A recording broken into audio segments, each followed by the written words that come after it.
As Shigeru Kashio enters the ruined city of Tokyo, he wonders if the devastation could become the fertile soil that might finally get his family out of poverty. Tokyo and Yokohama, two major cities, had almost been flattened by the Great Kanto earthquake of 1923 that killed hundreds of thousands. The destruction in turn created a demand for construction workers to rebuild the city, and this convinced the rice farmer family to do the trek from the island of Shikoku to the capital. Maybe, with some sacrifice, the couple could give their 4 sons the education and the life they could never have.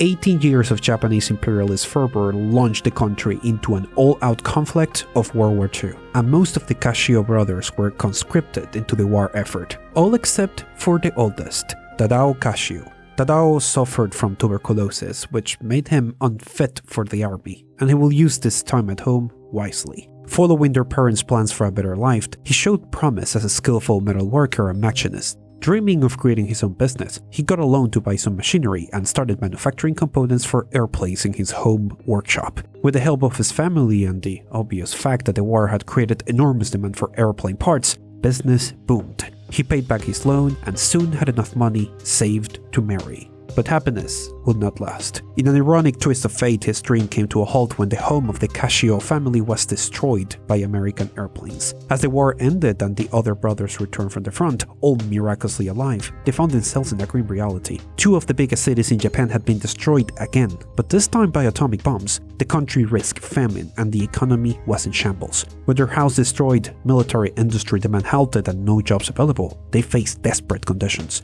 But there was one hope. Tadao heard of an extremely cheap milling machine for sale that he could rebuild his business with, the only problem being that the machine was 300 kilometers away from their home, and all of the brothers were busy looking for jobs. His father, Shigeru, once again was willing to do anything to give his children a chance, and borrowed a 2-wheel cart attached to a bike and painfully brought over the milling machine part by part. With the machine, Tadao established a new company, Kashio Seisakujo. With the help of his brothers, he produced different metal goods that could be in demand, such as gears, hot plates for food, and some weirder devices. What is that? A ring pipe. You know how there is a huge tobacco shortage in the country? This will allow people to smoke their cigarettes down to the last bit. I mean, that's weird, but okay. And it was a hit. With a more secure short-term economic future, Tadao could turn his mind to more sophisticated products, and soon fell in love with an entirely new technological advancement. 1949, Tadao attends to a demonstration in a business show in Ginza, Tokyo, where a huge electronic calculator used by an American soldier competes with a Japanese accountant using an abacus in speed calculations. Tadao was fascinated with the imported calculator and wondered if his small family company could develop something like that for the Japanese market. His brother Toshio had some electrical engineering knowledge from his time employed in Japan's Ministry of Communication, while Kazuo had trained in the ways of the salesman and assisted Tadao in producing and figuring out how to sell the invention. Yukio, the youngest, was a mechanical engineer who helped on the development of the machine. Their parents' search for a brighter future had paid off. They had all the knowledge they needed. However, it took them 4 years and 10 prototypes to finally have a calculator powered by gears and switches. Initial attempts to sell the prototype did not capture the attention they expected, so they pivoted to solenoids. But multiplication was still too complex for it, so again, they shifted technologies and finally produced a version made from 342 relays, miniaturized to just the size of a single desk. That was, according to many sources, the world's first purely electrical calculator. This was it. This was the machine that got them the attention they needed. And so, the small family firm was renamed as the Casio Computer Company. Why the brothers decided to anglicize their Japanese last name into English is a bit of a historical mystery. Maybe they thought that would make them sound more international, or in typical Japanese manner, it just looked cooler. Either way, it worked. As the company product line expanded, the number of plants and employees grew. Casio became the top calculator company in Japan. The Kashio brothers finally get to relax and enjoy the spoils of their efforts. And they all lived happily ever after. Okay, this is the CS-10A, the Solvo that started the calculator wars. A calculator developed by Hayakawa Electric, which will soon rename to something that is likely more familiar to you, Sharp Electronics. Among the many other calculators in the Japanese market, the CS10A was interesting in the fact that it used smaller individual transistors instead of relays for their logic, making it easier to pack more functionality into the same device. It was also the first of its type in the world. At first, Casio did not give a lot of importance to the shift. Small groups within the company experimented on transistors, but relays were the company's bread and butter. As Casio invites wholesalers to the demonstration of their next calculator product, engineer Noriaki Shimeru demonstrates all its functionalities. That is all good, but can you demonstrate division? We can do it with just a few steps. This is a small calculator, so the relay circuitry for division does not fit. Nah, the Sharp calculator does this in one step and is smaller. Get the prototype from the experimental transistor division here now. The age of relay calculators was over, and Casio was behind. Casio did introduce a transistor calculator eventually, but the market was moving faster than they could adapt. By the late 60s, Busicom, one of the many competing computer companies in Japan, hired the new American company Intel to reduce all the transistors inside a calculator into a few integrated circuit chips. If this sounds familiar, this is because that project led to the invention of the first commercial microprocessor, which we made an entire video about. Calculators started the transition from pure transistors to integrated circuits, and Casio really had to put itself together and make a killer product to get them back on top of the food chain.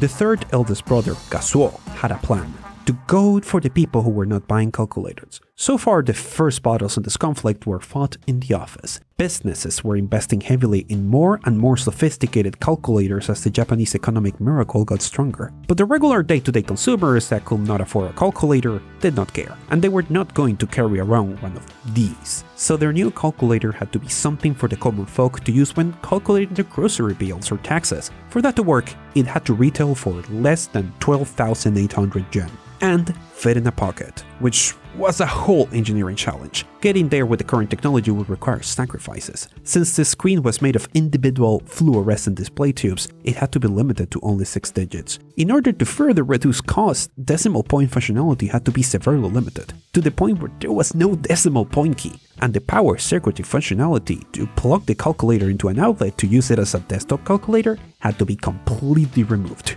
It would run only on AA batteries. Now the salesmen were horrified. Decimal point functionality and many digits and the power cord were all the things that the wholesalers were asking for. They begged Kazuo to do a focus group study or some sort of market research, but he refused. This is a calculator for the common man. You don't need a decimal point if all you're using it for is Japanese money. Casio was to succeed, it will have to rely on the vision of singular leaders or trying new things rather than general market trends. And Kazuo's hunch was correct. The Casio Mini released in 1972 and immediately blew up and fired a new chapter in the calculator wars, the fight for pocket calculators. Of course, Sharp will not take the blow lying down and immediately moved to not be priced out of the market. Their first move was to focus on replacing the most expensive and power-hungry part of the calculators, the display. They licensed a technology that American company RCA was developing for TVs that they could adapt to calculators, liquid crystal displays.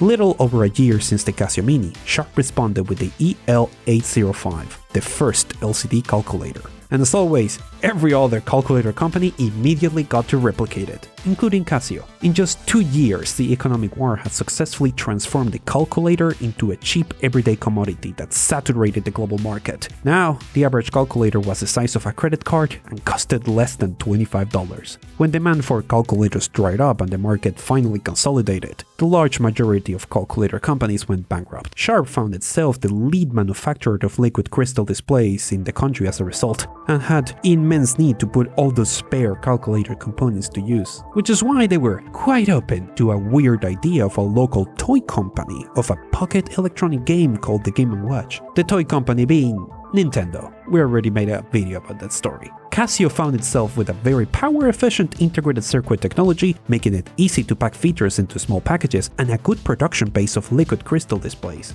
And just like Sharp had to start looking for new product types to use their existing technology on, Casio had to do the same. And what they turned their eyes to was another hit product released in Japan just a few years before. This is the Seiko Quartz Astro, released in 1969. While it looks like many other watches of the time, this was special. It was the first commercial watch that kept track of time using a quartz crystal, 100 times more accurate than the competition. Up until this point, clockmaking was an industry dominated by the Swiss and their specialization on mechanical watches that use a mechanical spring to keep track of time. But if cut correctly, quartz vibrate at a very precise frequency and generate a signal that can be used to track time. The advantage being that it was much simpler and cheaper to mass produce, opening the doors to affordable mass consumption watches. The last element needed for a mass market was a way to show time using something that was easier to manufacture and use less power. And you're probably seeing where I'm going with this. Japanese watches were about to take the world by storm and body slam 2/3 of the Swiss watch industry out of existence. Seiko released the Seiko Quartz LCBFA 06LC, excellent name by the way, the first 6-digit liquid crystal display watch. This was the inspiration Casio needed. They could use the calculator technology to make a liquid crystal display watch with added functionality. And so, in 1974, Casio released the Casiotron QW02, the first liquid crystal display watch with a calendar functionality. And as watch sales started piling up,